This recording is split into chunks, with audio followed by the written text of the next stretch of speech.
Pues buenas tardes, bienvenidos a todos y todas. Hoy es el primero de los 2 meses que vamos a tener, 3 meses, perdón, que vamos a tener juntos. Son 12 miércoles consecutivos. Y como ya dijo la deán de la catedral, que se va a poder ver en vivo por medio de Zoom, y también se va a...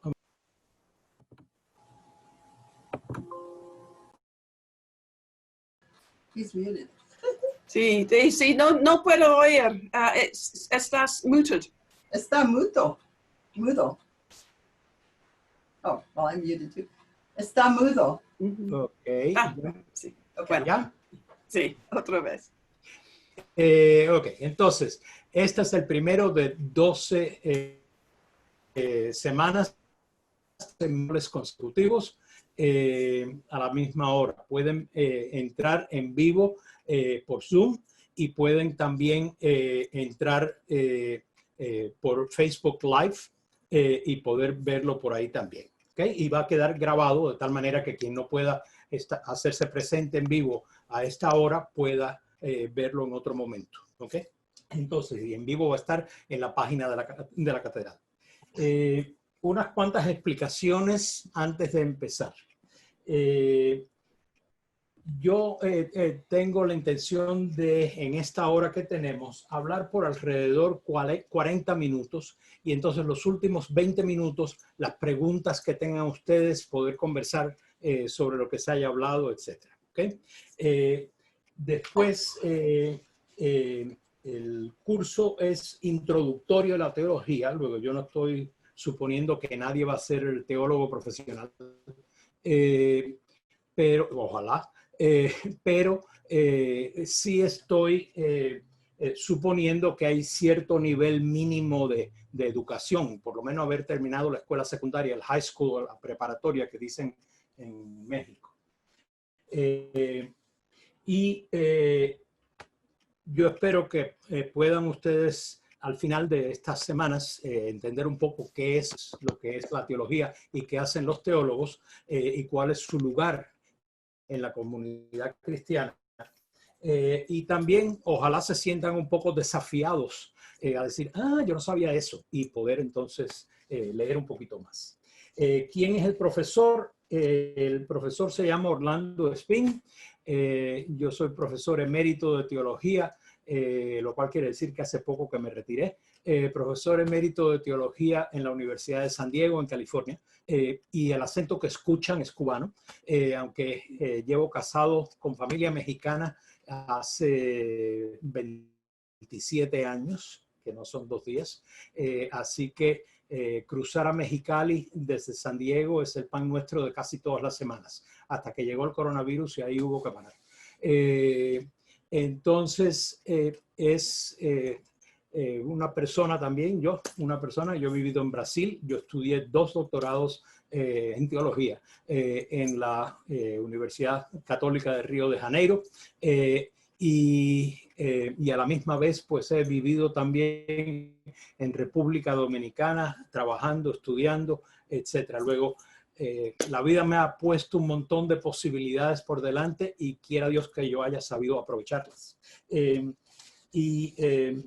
fin, si les interesa saber más de mí, pues me preguntan. La función de la teóloga es educar, es investigar, es buscar respuestas a la vida de los cristianos. Así que vamos a empezar viendo esto. ¿Cuál es la orientación teológica de este curso? ¿Okay? La orientación teológica, quiero decir, en qué parte del mundo cristiano nos vamos a ubicar. Yo es lo que llamo, esto no es un nombre oficial, soy yo el que le llamo así, por lo menos en mis escritos siempre uso esto, el catolicismo occidental, que quiere decir que es el modo de ser cristiano que surge en el oeste de Europa, en el occidente de Europa, y que ahora está en todas partes del mundo, que incluye la comunión anglicana, de la que la Iglesia Episcopal es parte, la comunión católico-romana, la comunión veterocatólica, que en inglés les llaman los Old Catholics, y la mayoría de las iglesias de tradición luterana o de tradición metodista. ¿Okay? Luego, si usted pone todo eso, está hablando en el mundo del cristianismo occidental, usted está hablando de prácticamente 2/3 partes. Entonces, luego, esto no es ha sido un caminito poco trillado. Esto es una supercarretera por donde ha caminado mucho pensamiento y mucha experiencia cristiana. ¿Okay? Las respuestas que se dan a las preguntas dentro del catolicismo occidental evidentemente no son las mismas, porque son diferentes comuniones, diferentes iglesias. Luego, evidentemente, las respuestas no son las mismas. Pero cómo llegan a dar respuesta, eso es lo que es lo mismo. Eso es cómo el modo de hacer teología es único aquí. A ver, vamos a... Aquí va. ¿Qué es la teología? Hoy en día es un servicio que se presta a la comunidad cristiana y también es una disciplina académica. Y eso es muy importante porque 2 y 2 tienen que dar 4 en teología como en astrofísica. Luego, la lógica no es negociable, la razón no es negociable. Entonces, ¿qué es teología? Pues miren, por ahí hace 900 años más o menos, un famoso arzobispo de Canterbury en Inglaterra, que era un italiano, un benedictino, un monje benedictino italiano, que se llamaba Anselmo. Anselmo de Canterbury puso una frase que con el tiempo ha llegado a ser aceptada como la, no definición, sino explicación más común que se da a qué es teología. La famosa frase de él, aunque él la dijo en latín, porque en su época los idiomas modernos todavía estaban muy iffy, como dicen en inglés. La frase fue la fe en búsqueda de la comprensión. Fides querens intellectum. La fe buscando la comprensión. ¿Okay? ¿Parece bien? Hasta que uno empieza a hacerse preguntas sobre eso.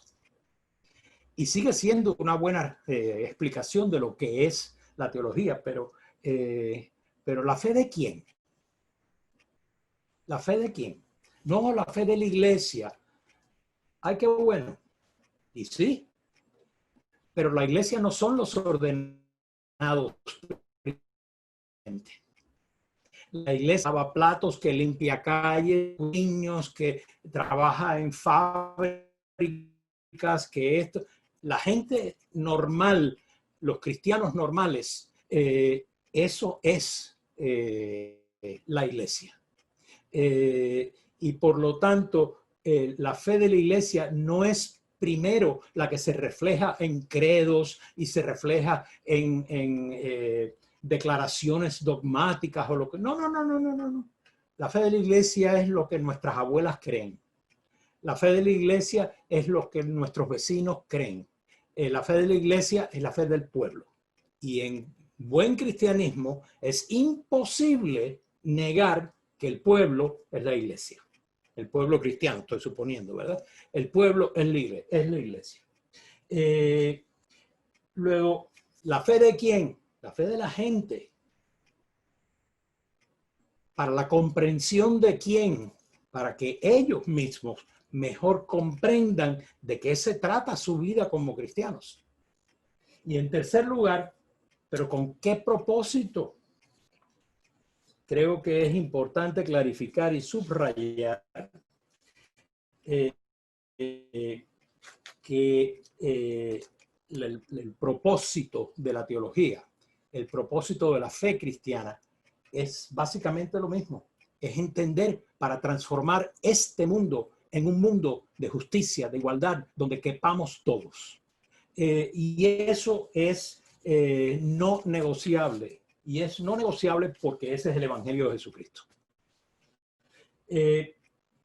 Luego es fundamental que uno se dé cuenta de que sí, la fe en búsqueda de comprensión, pero estamos hablando de la fe del pueblo de Dios. Estamos hablando con el propósito de transformar este mundo en un mundo como Dios quiere, en un mundo según la voluntad de Dios.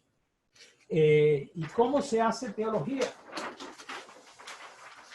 Pues se hace teología no principalmente leyendo libros, aunque si uno está en el mundo académico de la teología, no le queda más remedio que también leer libros, pero es estar escuchando, viendo, participando en donde está la gente.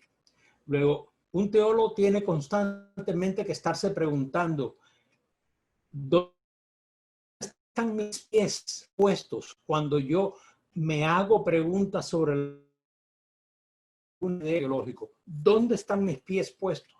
Y segundo, igualmente importante, es quiénes son los pies, de quiénes son los pies que están ahí junto a los míos, porque yo no estoy solo. Entonces, es sumamente importante de que uno siempre recuerde que la teología real, la teología que de verdad responde a lo que debe ser su misión, a su servicio, es una teología que nace de las preguntas y de las necesidades y de las crisis y de los problemas y de todo lo que la gente encuentra. Gente real, no teoría sobre ser gente. Gente real, familias reales, culturas y sociedades reales, con sistemas políticos y económicos reales. Luego, no hay nadie que pueda vivir en la estratosfera. ¿Okay? Ni los astronautas que mandan allá arriba pueden vivir en la estratosfera más de un cierto periodo. Es imposible. No estamos hechos para eso. Estamos hechos para pisar tierra.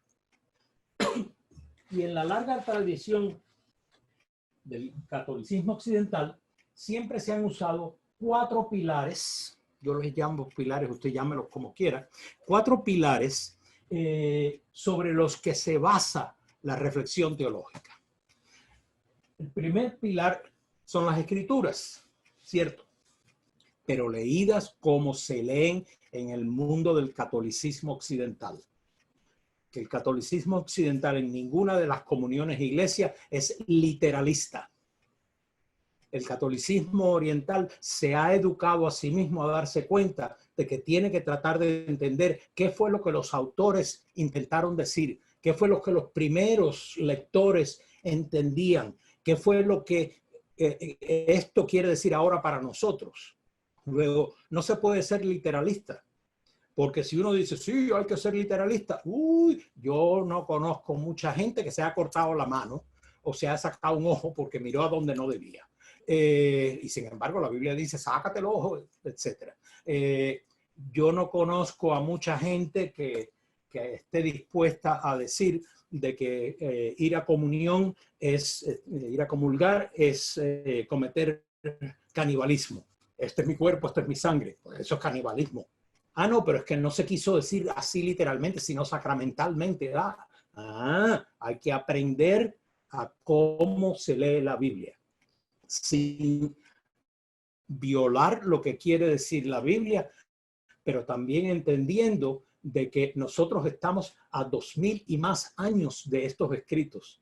Luego, yo a mis estudiantes en inglés, yo he enseñado 30 años en la Universidad de San Diego en inglés, a mis estudiantes en inglés yo siempre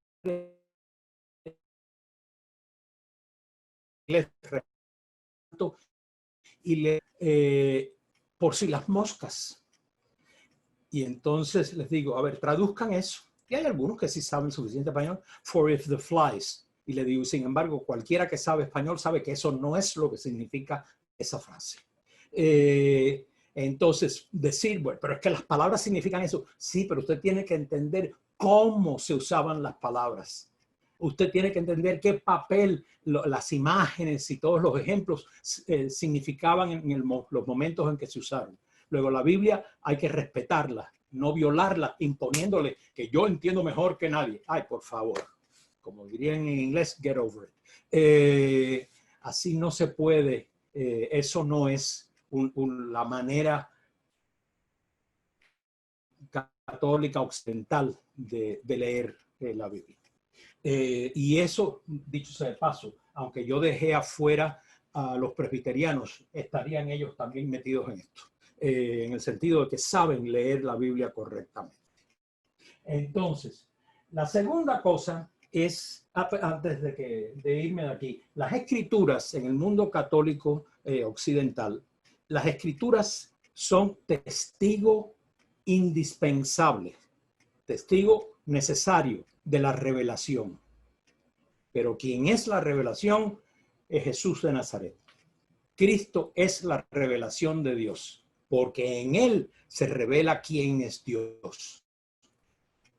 Las páginas de la Biblia nos apuntan hacia él, son testigos de él, pero él es la revelación. Y si uno pone en duda eso, vaya usted a entender cómo entonces usted puede decir que Jesús de Nazaret también es Dios. Entonces, ser un gran profeta no es suficiente. Entonces, dicho eso, la tradición es el otro de los pilares. No es lo mismo que las costumbres. Siempre en teología se usa la palabra tradición con T mayúscula para asegurarnos de que entendamos de que no es lo mismo como una tradición con T minúscula, una costumbre. De eso no se trata. La tradición es como el pueblo cristiano ha vivido a lo largo de 2000 años, como el pueblo cristiano ha vivido, ha pensado, ha orado su fe. Entonces, ¿cómo es que eso se ha hecho? ¿Por qué lo hicieron así? ¿Qué es lo que querían comunicarse mutuamente? Etcétera, a lo largo de 20 siglos. Entonces, hay mucho que está escrito, hay mucho que está, etcétera, etcétera. Pero es realmente una cosa indispensable. Luego, nosotros no estamos inventando el cristianismo, lo hemos heredado. Pero a nosotros ahora nos toca decir, bueno, si esto yo creo que es tan importante es por razón ABC y yo tengo que ver cómo yo se lo comunico a los demás, etcétera. Luego me encomendaron el cristianismo para que yo lo entienda y se lo transmita a otra generación. Ese es el verbo que está por detrás de esta palabra en español. El verbo en latín que es tradere, que es recibir algo y pasarlo a otro. ¿Okay? Entonces, lo siguiente es la razón. En teología, yo les decía hace un momento, 2 y 2 son 4. Tienen que ser 4. Y no se puede sustituir la razón en teología, lo razonable y lo lógico, no se puede sustituir por una mal entendida credulidad o un sentimentalismo. Ay, es que me hace sentir tan cerca de Dios. Qué bueno, dése un besito, pero eso no es teología. Luego, es cuestión de que en teología usted tiene que saber pensar. Usted tiene que saber seguir un argumento con lógica y razón. No puede ser, ay, pero es que a mí me parecería. Qué bueno que a usted le parece. La teología no es 100% de la realidad. Luego, qué bueno que a usted también le parece todo eso. Pero si es teología, 2 y 2 son 4. ¿Okay? Hay un cantico que yo me acuerdo cuando yo era niño que nos hacían cantar en la escuela. 2 y 2 son 4, 4 y 2 son 6. Es algo que a mis estudiantes siempre les digo, no puede ser de otra manera, no puede ser de otra manera. ¿Okay? La otra cosa, el otro pilar, es la vida diaria, lo cotidiano, como decimos en teología latina de Estados Unidos, hablamos mucho de lo cotidiano, la vida diaria. La vida diaria porque es la única vida que tenemos. No sé si usted se ha dado cuenta de que la vida diaria es la única vida que tenemos. Y lo que más tenemos es la que estamos viviendo ahora. Ay, pero es que yo hubiera querido, ay, es que yo estoy soñando. Qué bueno, hágalo, sueñe, pero realmente que la vida diaria es la única vida que tenemos. Y la vida diaria ahora, en este momento. La vida diaria es donde la experiencia nos enseña y donde nosotros aprendemos. Usted no aprende en una nube. Todos aprendemos con los pies en la tierra. Y si no se tienen los pies en la tierra, todo el mundo enseguida ya diría, uy, este no sabe dónde está parado, literalmente. Entonces, la vida diaria es donde la experiencia nos enseña, donde nosotros escuchamos el Evangelio, donde respondemos al Evangelio. La vida diaria es la que nos desafía, nos hace preguntas y hace que le presentemos la fe y nos presentemos la fe de una manera realmente coherente. Las preguntas que surgen a partir de la vida diaria, que no es solamente la vida individual nuestra, sino que es también la vida de nuestras familias, de nuestras comunidades, de nuestras sociedades. La vida diaria es la que nos dice, de eso se tiene que encargar a pensar, razonar y comprender la teología y desafiarnos. Luego, es muy fácil decir, no, pero la teología tiene que ver con religión y con Dios. Yo no digo que no, pero lo que quiere hacer la teología no es mejorar a Dios, sino mejorar a los seres humanos. A Dios no necesitamos mejorarlo. Somos nosotros, nuestras sociedades, nuestro mundo, nuestra familia, las que tienen que cambiar. Y para eso, para que sepamos por dónde ir, para eso es y por qué. Para eso es la teología. Entonces, estudiando y empleando esos 4 pilares, todas las teologías que se hacen dentro del catolicismo occidental construyen teología usando básicamente las mismas suposiciones, los mismos puntos de arranque, etcétera, etcétera, que llegan a conclusiones diferentes. Sí. Y aunque alguna gente dirá, está loco el profesor este, qué bueno que sean diferentes. Porque una vez que nos damos cuenta que llegamos a conclusiones diferentes, o que podemos llegar a conclusiones diferentes, eso nos obliga a que nos preguntemos si nos creemos tan perfectamente que no nos pueden hacer ni una pregunta, que empezamos a oler de autoidolatría, o si nos damos cuenta de que la manera de resolver diferencias en respuesta es conversando, es dialogando, es caminando juntos. Luego, a mí no me asusta la diferencia. A mí me asusta cuando la gente cree que no hay otra diferencia posible sino su respuesta. Ay, Dios nos ampare. Así se hacen los tiranos. ¿Está claro hasta ahí? Bueno, aquí hay en el chat, dice que hay 4. Si alguien, o si quieren, yo trato de mirar a ver si puedo, sí, aquí.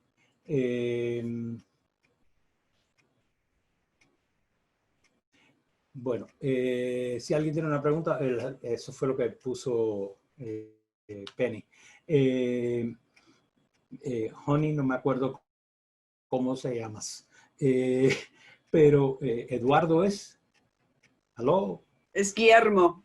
Guillermo, perdón, es que en mi perfil aparece Hani. Miel.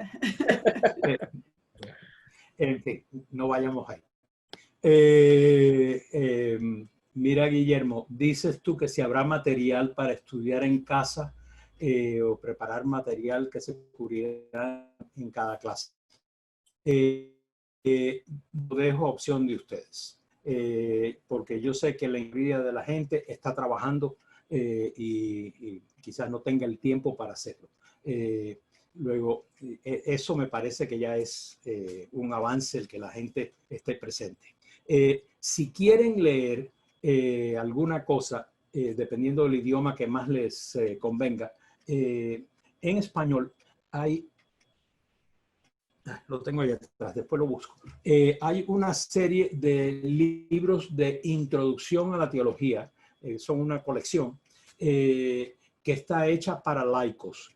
Y no sé si han conocido ustedes a un famoso teólogo uruguayo, Juan Luis II, que escribió, creo que es uruguayo, que escribió una serie que es Introducción a la Teología para el Laico Adulto.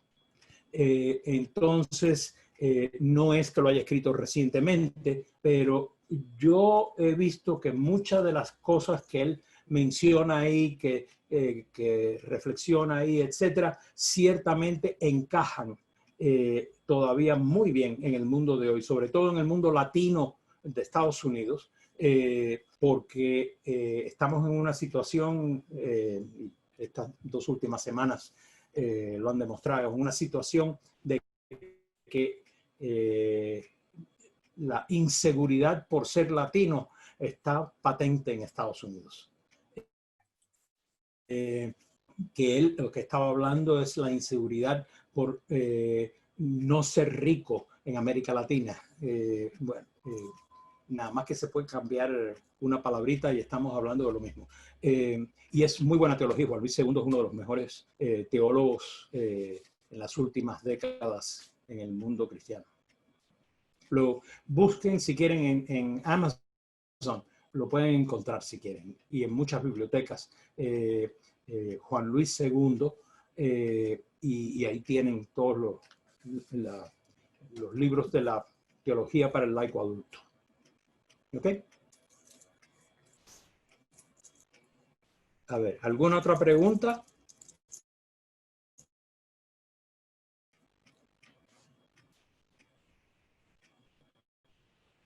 Es imposible que no haya preguntas, porque no hay profesor perfecto. Así que, ¿preguntas o...? ¿No? A ver. Salvador. Sí. Bueno, me surge una pregunta sobre la línea de la razón, que bueno, he oído hablar casos, quizás algunos casos que se han dado, y bueno, cuando yo estaba estudiando la teología, ese tema salió un poco con una profesora que me decía que uno de los pasos de la evolución en los estudios teológicos, esto es un poco escandaloso para algunos, depende de su apertura, pero me decía que es cuando la fe se pone en cuestión, que parece que la estás perdiendo. Cuando tu fe se vuelve se vuelve cuestionante o llega al punto de la sospecha, y entonces no quiere decir que nos pongamos como escepticistas o solo existencialistas al estilo Nietzsche, vamos a decir, pero que es importante, creo yo, me parece a mí, como decías, que la fe o la experiencia teológica no sea una teología romántica, solo sentimentalista, todo por arriba y todo amén, amén, amén, amén, porque lo dice la Santa Madre Iglesia y todas las cosas, y no se cuestiona. Me pareció muy bueno eso. Entonces mi pregunta es, ¿puede llegarse a un momento de frialdad total cuando se estudia teología? Todo depende si empezaste siendo cristiano al estudiar teología. A mí me enseñaron desde que yo estaba en los 4 primeros años de universidad, a mí me enseñaron que el mensaje central del Evangelio, el mensaje central de Jesucristo, por lo tanto, por lo que lo mataron, etcétera, etcétera, era anunciar que Dios quería cambiar este mundo para hacerlo un mundo según su voluntad, y que la voluntad de Dios era, sin duda, justicia, igualdad, compasión, etcétera, etcétera. Con eso que yo acabo de decir en 3 segundos, a jugar en el mundo real en el que estamos viviendo nosotros ahora. Y si abres la boca demasiado, te matan a ti también. Luego, es un mensaje realmente, en el mejor sentido de la expresión, un mensaje subversivo. Es un mensaje que se mete por dentro y hace explotar Eso es el origen de subversión. Entonces, si uno se da cuenta de que ser cristiano no es hablar cosas bonitas, ni decir, ay, llevémonos bien unos con otros. Si yo veo a alguien que está violando a un niño, créanme que yo le doy el golpe. Y, ay, pero es que no deberías de ser violento. Ah, entonces debo yo dejar que pasen las barbaridades que pasen. Y no estoy justificando la violencia, estoy justificando la defensa. Estoy justificando la solidaridad. A veces se nos olvida que en este mundo hay suma cantidad de injusticia. Estamos hablando de un mundo donde si tú eres de grupo A, B o C, te pueden matar, aunque seas un santo. Etcétera, etcétera. Estamos hablando de un mundo construido injustamente. Y eso no es ni marxismo ni ninguna de esas cosas. Eso es el Evangelio de Jesucristo. Entonces es cuestión de que uno tiene que darse cuenta de que cuando se mete en teología, uno tiene que tratar de transformar ese mundo. Por eso yo empecé por ahí. La función de la teología, como la función del cristianismo, es transformar este mundo. Qué bonito hablar del cielo, pero el cielo no tenemos que transformarlo. Lo que tenemos que transformar es este mundo. La mayoría de los cristianos no nos damos cuenta de que a veces le hemos echado tanta agua de paz y de piadosidad al mensaje del cristianismo, que la mayoría de la gente en este mundo está diciendo, ¿y qué sabor tiene esto? Lo hemos hecho muy insípido con tantas veces. Y entonces, como bien dice una parábola, como termina una de las parábolas de Jesucristo, no es el que dice Señor, Señor, el que va a entrar en el reino de Dios, sino es el que hace la voluntad del Padre. Aunque no diga Señor, Señor. Y eso es algo que los cristianos, ay, yo nunca había oído hablar de eso. Caramba, usted nunca se ha leído un evangelio. Entonces, si uno empieza a estudiar teología, consciente de qué significa ser cristiano, el que surjan preguntas, a mí no me sorprende, ni me asusta, sino que bueno, porque eso quiere decir que usted está pensando sobre cómo ser cristiano. Si usted estudia teología y todo es paz y consolación y esto, uy, usted le están poniendo una marihuana teológica para que se embobe y no se dé cuenta de... Yo soy alérgico a la marihuana, by the way, médicamente. Pero yo he visto gente de que se emboban sí, pero así no se es cristiano. El cristiano tiene que acordarse que a Cristo lo mataron no por decir quiéranse mucho, sino por decir el quererse mucho es que los vendedores en el templo, órale, para afuera. Que si la gente que está abusando a mujeres, a niños, a lo que sea, órale, ustedes también, está bueno ya. Luego, se nos olvida de que no lo mataron por decir cositas buenas, lo mataron por desafiar al imperio. Y no fueron los judíos quienes lo mataron. Fueron los romanos quienes lo mataron. Hubo un grupo cómplice de judíos, pero la mayoría de los judíos, Jesús era un campesino sin tierra. Nosotros decimos, no, es que él y su padre adoptivo eran carpinteros. En un pueblo como Nazaret en aquel momento, que tendría 80 familias, si usted tiene que ser carpintero, usted está al borde del hambre. ¿Cuánto trabajo de carpintero hay en 80 familias? Y hay 2 ya ahí.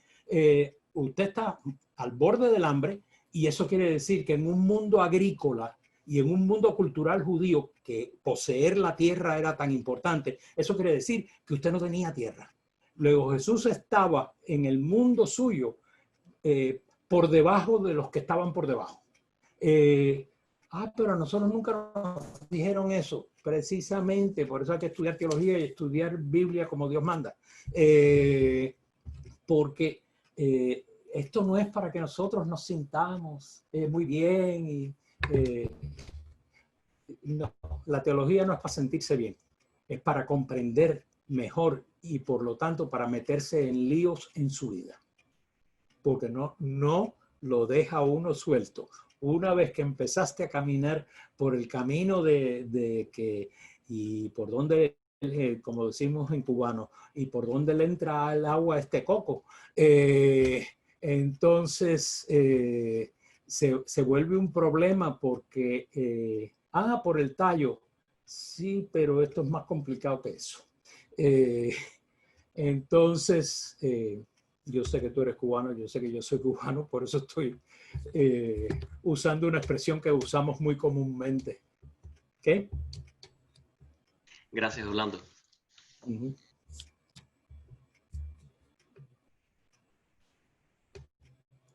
¿Qué más? He escrito otra pregunta, no sé si queréis que la lea. Sí. ¿Está la teología relacionada solo con el cristianismo, el evangelio y la revelación? Si la teología es el estudio de Dios, ¿dónde quedan las otras religiones y sus escrituras? La teología no es el estudio de Dios. La teología es, como decía yo, la fe que trata de entender qué significa escuchar el evangelio, qué significa comprometerse con el evangelio. Luego, si Dios es Dios, Dios no es objeto de nuestro estudio. Está más allá de nuestra comprensión. Entonces, y un Dios a quien yo pueda fácilmente comprender, ¡uy, qué problema! Eso huele a ídolo.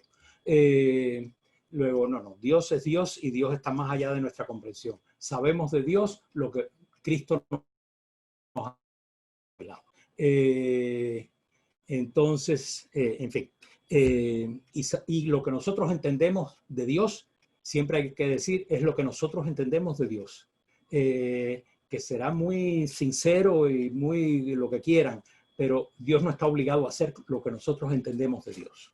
No sé si me explico, porque en 2000 años de historia del cristianismo ha habido cada barbaridad que se ha dicho, esto es Dios, o esta es la voluntad de Dios, la esclavitud de la voluntad de Dios por Dios.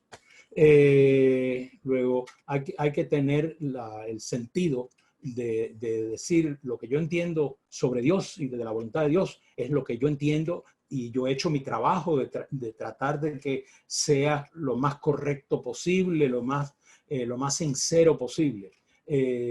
Dios no me va a juzgar porque yo no sepa teología o porque sí la sepa, sino cómo yo vivo mi vida. Entonces, cuando decimos que estudio de Dios, no. Estudio sobre nosotros. Entonces, ahora se me olvidó la primera parte de tu pregunta. ¿Me la puedes repetir, por favor? Claro. Sí, en parte cuestionaba dónde quedaban las otras religiones y sus escrituras. Eso. Sí, mira, otras religiones tienen sus teologías. El Islam tiene sus teologías, qué sé yo, el budismo tiene sus teologías. No le llamarán quizás, en el budismo no le llaman teología porque Dios es un misterio al que no se nombra. Entonces hasta la misma palabra teología sería imposible que la usaran.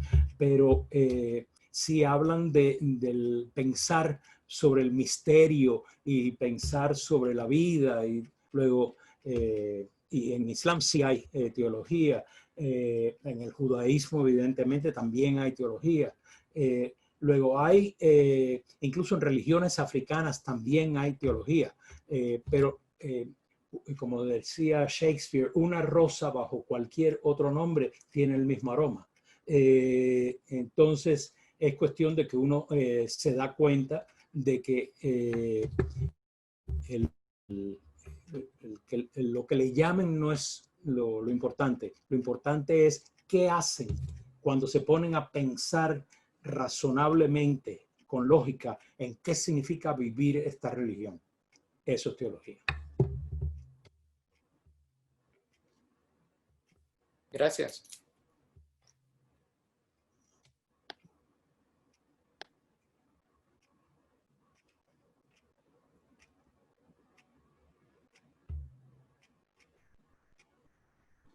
Yo no sé cuántos de ustedes leen inglés bien.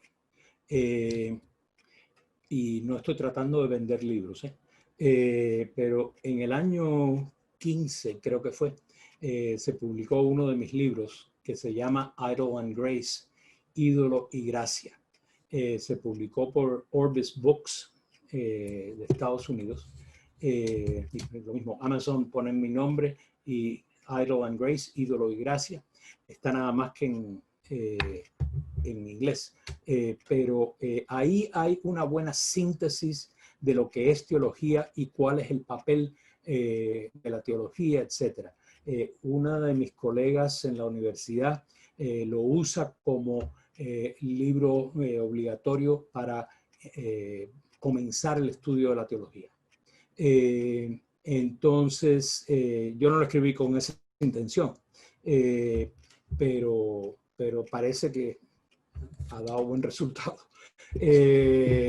Entonces, pues, yo no sé si en la biblioteca, no sé si la catedral tiene una biblioteca, pero yo sé que la Escuela de Ministerios de la Diócesis sí tiene una biblioteca y el libro está ahí. Entonces, y si no, no es caro para nada. Y a mí ya no me van a dar regalías, así que yo no estoy ganando nada con que lo compre. Pero yo se lo recomendaría, pero es en inglés, así que tienen que...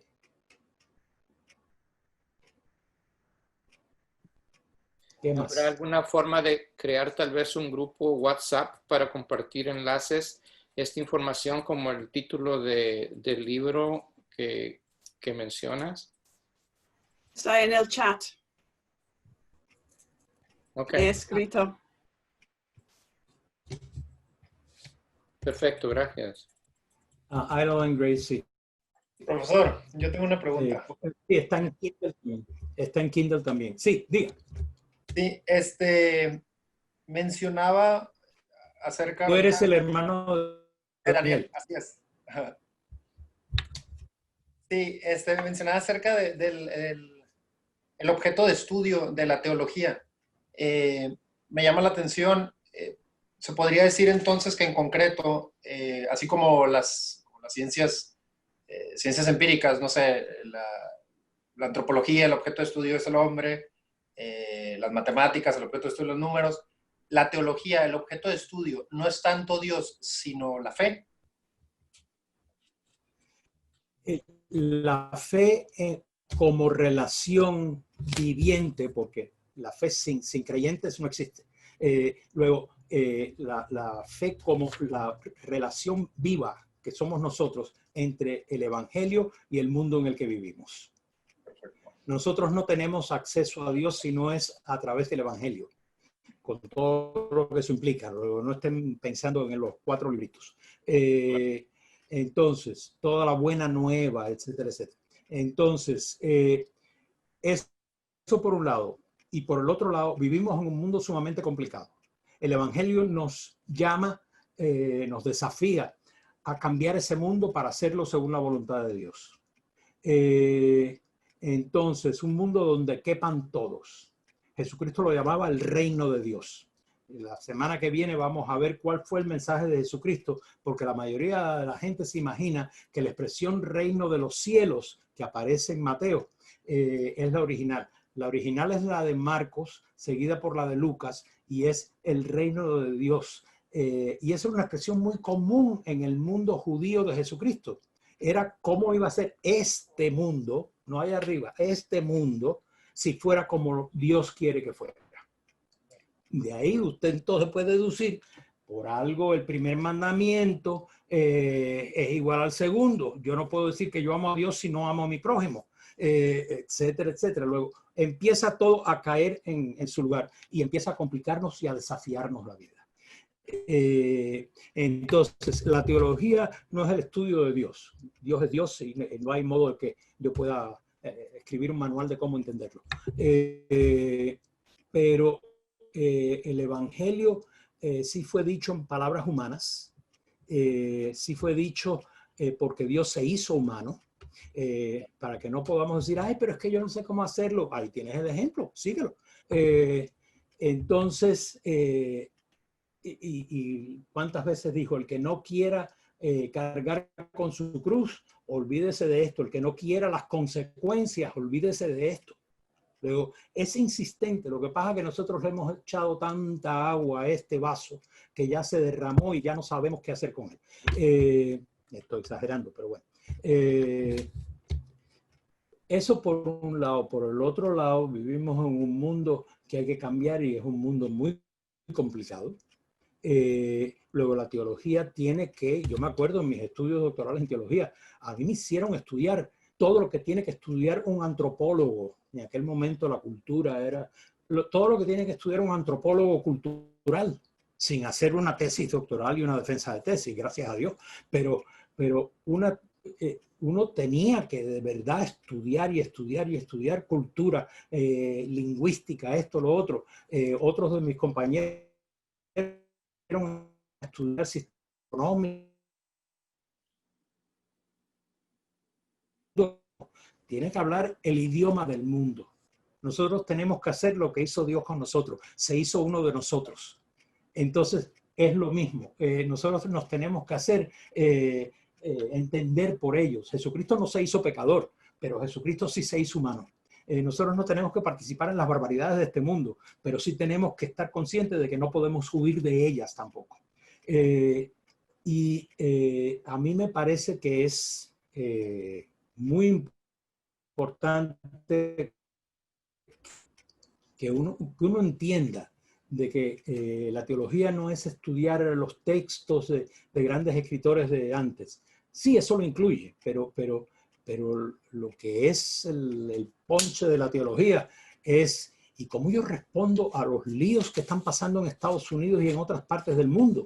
De gente inocente que está siendo abusada, perseguida, etc. Y eso no, nada más que hay que poner las noticias en televisión para darse cuenta que eso pasa hora tras hora tras hora, y ha pasado y ha pasado y ha pasado y sigue pasando. ¿Y cómo puede haber gente que diga, no, pero esas son exageraciones? ¿Qué exageración? Si eres la víctima, no es ninguna exageración. Entonces, solidaridad con las víctimas. ¿Y por qué es víctima? Luego, no es que hay porque hay una persona mala que lo hizo víctima. No, no. ¿Por qué hay víctimas? ¿Por qué hay un mundo en el que algunos se creen con derecho a victimizar a otros? Y tanto que estaban en la cárcel de ellos, etcétera, etcétera, etcétera. En un pueblo de Jalisco, no hace mucho, también estas 2 últimas semanas, las explosiones que ha habido. Muchas gracias. Y me saludas a Daniel. Claro que sí.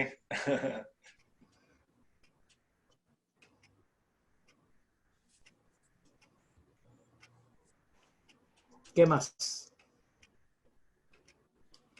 Ok, profesor Spin. Diga.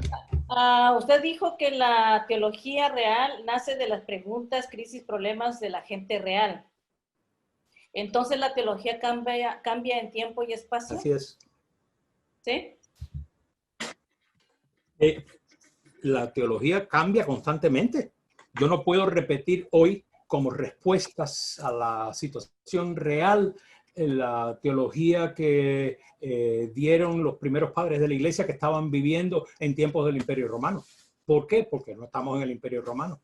Porque hoy en día a nosotros se nos olvida, los primeros cristianos todos eran, o por lo menos 99% de ellos eran, y durante la historia del cristianismo, hasta 1800 y algo, la mayoría de los cristianos eran analfabetos, porque eran los pobres. La mayoría de los cristianos no eran como Anselmo o como un servidor. La mayoría de los cristianos no sabían ni leer ni escribir. Tenían que ganarse la vida viendo a ver dónde se aparecía. Había que resolver como fuera. Esa es la iglesia, dice las doctrinas de la iglesia. Esa es la iglesia. Ahora, las preguntas que este mundo les lanza a ellos. Este mundo, por lo tanto, le lanza a la iglesia. ¿Cómo se responden? Pues la gente lo tiene que vivir, la respuesta. Y los teólogos, como parte de la gente, tienen que vivirlo también. Pero la función del teólogo es decir, ¿ustedes se han dado cuenta que lo que está por detrás de esto es tal cosa? Vamos a sentarnos a pensar. Vamos a esto, lo otro. El teólogo es quien usa su educación y sus conocimientos para decir, ah. Y quien sea ministro es quien dice, ok, vamos a organizar. ¿Okay? Luego, son dos ministerios, pero vamos a organizarnos sin haber pensado, mal acabaremos. Vamos a pensar sin organizarnos, tontería hablaremos. Entonces, es cuestión de que uno tiene que darse cuenta de que es toda la iglesia la que está siendo desafiada, pero que la mayoría de la iglesia, la mayoría del pueblo de Dios, son gente pobre, hasta el día de hoy. Hasta el día de hoy.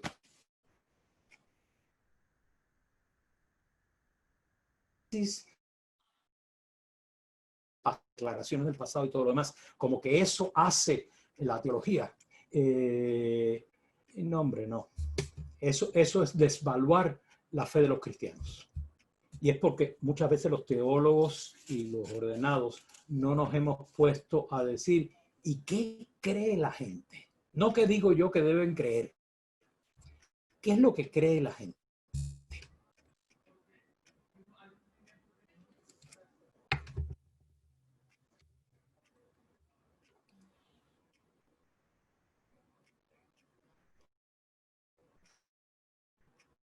¿Qué más?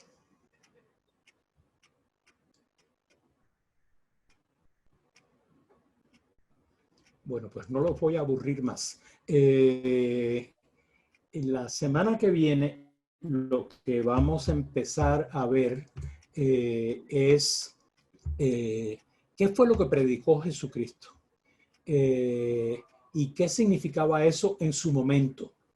¿Quién era este judío pobre que lo mataron por, como dirían en mi tierra, lo mataron por bocón? Lo mataron para silenciarlo, porque ya estaba empezando a hacerse un poquito demasiado peligroso. Y fue tan fácil matarlo, lo cual muestra también la fragilidad social que él representaba. Luego no salió ningún ejército a defenderlo ni nada de eso. Lo agarraron un día y los 2 días estaba muerto. Pero no cedió. Quisieran los romanos que hubiera cedido. No cedió. Entonces, a mí me parece que para empezar la teología hay que empezar por donde comenzó el cristianismo. ¿Quién era Jesús de Nazaret? ¿Qué fue lo que dijo Jesús de Nazaret? ¿Qué intentó hacer Jesús de Nazaret? Los que de ustedes van a la catedral los domingos saben que más de una vez, por lo menos a mí me han oído decir mucho de esto ya. Y este domingo ahí viene otro. Pero ciertamente es muy importante empezar por el principio y darse cuenta de que cuando empieza Pablo y empiezan los otros apóstoles a decir no, porque esto significa tal cosa o lo otro, hay que entender el idioma que estaban usando. Hay que entender qué era lo que quería decir todo eso. Cuando empiezan a haber mártires, fue para ellos pero que este mundo se está ensañando contra nosotros. Y ahí empiezan a surgir toda una cantidad de creencias que Jesucristo nunca dijo nada de eso, pero que hacían falta que se desarrollaran esas creencias, porque era una manera de decirle a este mundo, no nos ganan, nosotros somos los que vamos a ganar al final. Vamos a recibir un mundo nuevo como Dios quiere que sea. Luego todo, estudiar el proceso del desarrollo del cristianismo en sus contextos históricos es una de las cosas fundamentales para entender la teología. Así que vamos a empezar con el jefe la semana que viene.